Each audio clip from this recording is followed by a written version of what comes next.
Hello, this is Paris. The weather is frightful. I'm stuck inside today, so today I'm gonna work on my dinosaur painting right here. As you can see, we got the Spinosaurus lunging out of the water to protect her babies, which I will be painting at a later date. Um, and here we have the Dracoventor, this Dilophosaurus sort of looking dinosaur, but with only one fin, uh, and another one running away. But before I do that, I really need to add some uh, water effects as the Spinosaurus rushes out of the water. So I guess that's what I'm going to be doing today. Cool. Huh? All right, let's switch this around. Take a look at some of my studio here. It's really kind of a mess. It always is, but I do love it. Um, Now I'm going to turn this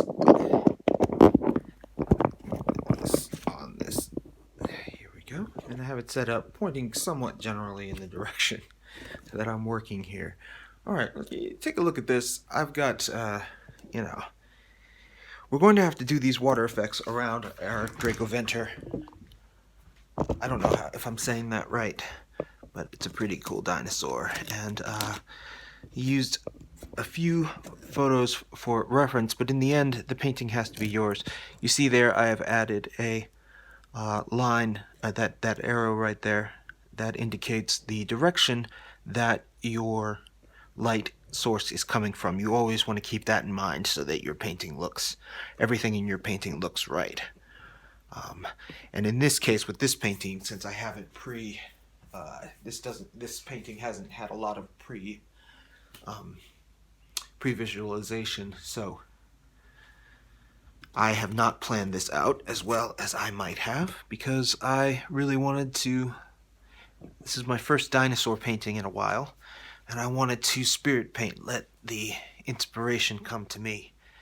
I know that might sound weird and ridiculous, but that's how I feel about painting a lot. Okay, so we're doing water effects, and the nice thing about doing special effects is that you can use them to take care of things in the painting that you might otherwise not have liked. So, let's just, I'm going to get started here. So, the thing about water is that water is refractory. It does more than just, and I'm going to talk about this here while I fill in a couple of little things that I missed. Here, I'm using a load of yellow, some white for opacity, some red. We're doing the fin here, so I'm doing a pretty dark yellow just to fill in up there. Because I hadn't gotten to that yet before shooting this video. Oops. I'm a very haphazard painter. I call it spirit painting. And I don't mean to be flippant about it. It's my method to attack a painting, and that's not always the best way to do it. I have to admit, if you're doing a painting for someone else and time is of the essence, then planning out your painting, and I probably would have saved myself some time by doing more planning with this, although I did quite a bit,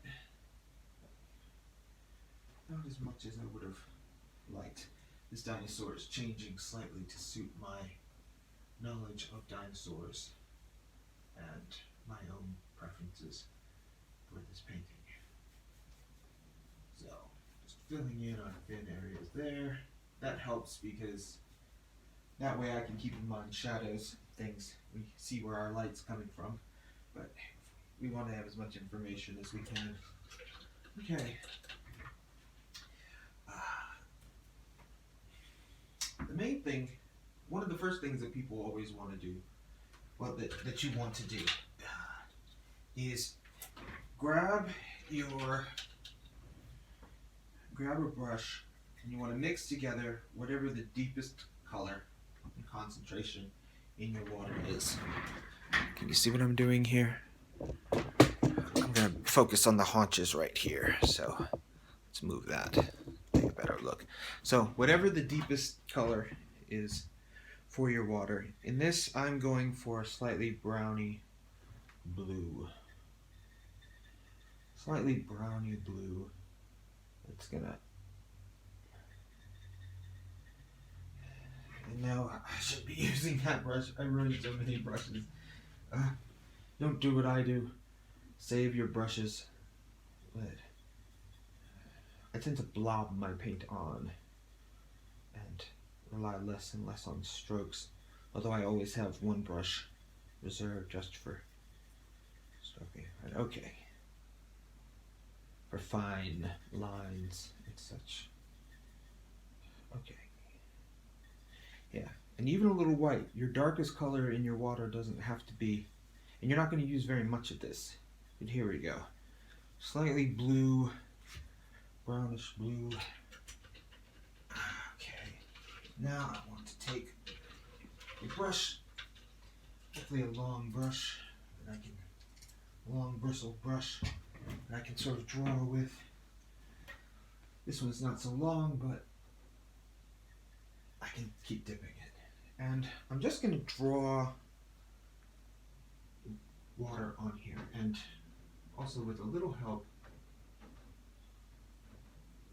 just drawing on places, even the splashes. And it's okay that I'm not following.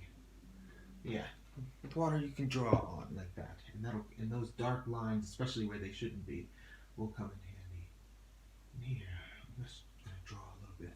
Because water casts a shadow. It doesn't just provide light. It also casts, it's got all those properties. So when you're thinking of light and shadow, you have to be thinking of water as both a clear thing and an opaque thing.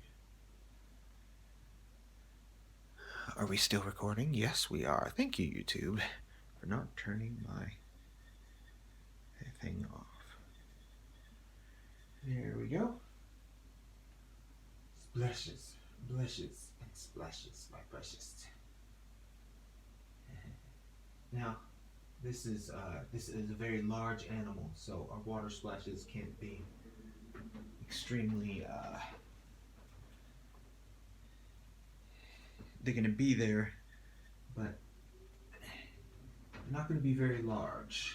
We got a lot of water that we're dealing with here, and unfortunately, we're not going to be able to see some of the nice little splashes that you sometimes get. So here I am, and you can almost think of this as just adding distortion. I am just taking all of the colors and waving them around inside, distorting the colors around the Spinosaurus in certain areas, which I will want to remember for later. I can see my color there, and it should dry a bit darker than what. Okay, so now I'm going to mix one of my lighter colors, which is also going to be a muddy blue, but will be a muddy blue, but very, very light. This is going to be our sky reflecting part of our water, which will almost always sit up on top, and it's going to start to give form to our whole thing.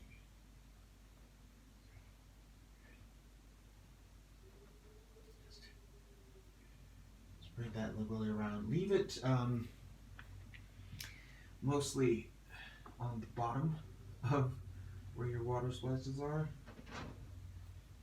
And then you do this almost immediately if your darker color is dry. I'm going to take just some pure white,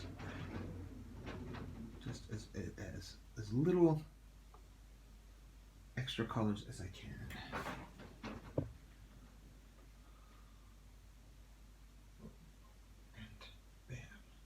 See, it is the juxtaposition, putting things next to each other, of that bright, brilliant white and the dark at the top. And the dark shadow. It signals to your brain, hey, that's water. When you see shimmers from far off, the reason why your brain thinks of it as water. So we're getting into a little bit of science here, but yeah, water is, your brain knows what it is, it knows what it looks like. And so I'm having some water.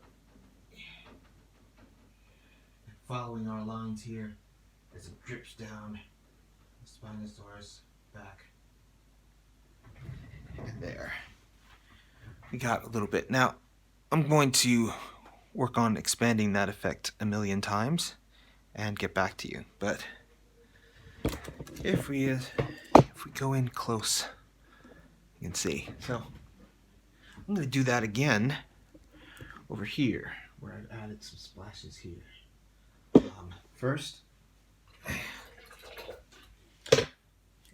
now that my darker color there is dry, can't really see that. Hold on. I know I can zoom this in.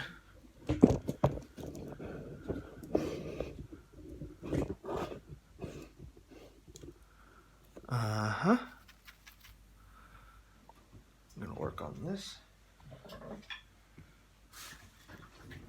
So, gonna add our lighter bluish color to the top area.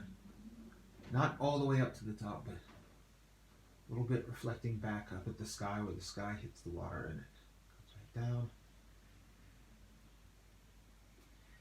Not trying to intrude too much into our dark blobs of paint. Kind of around them, in the general vicinity. Going to mess up the border. The lines here just to show that our spaces are being refracted and dealing with the water. There we go. Maybe a little more down the side. There. You know, this is water, but we're not really ever seeing water. We're seeing what water does to everything around it, especially when the water is clear. And in this case, water, it's not very deep, and so it's pretty clear. Again, using that juxtaposition of white, bright, next to the dark. So wherever I have some darkness, just a little bit, a little splash. Not overdo it here. Get nuanced. Think of, but make sure it's right where it needs to be. You can even add a few little, so shaking it off. Yeah. And since we added the darkest, I'm gonna add some blue here.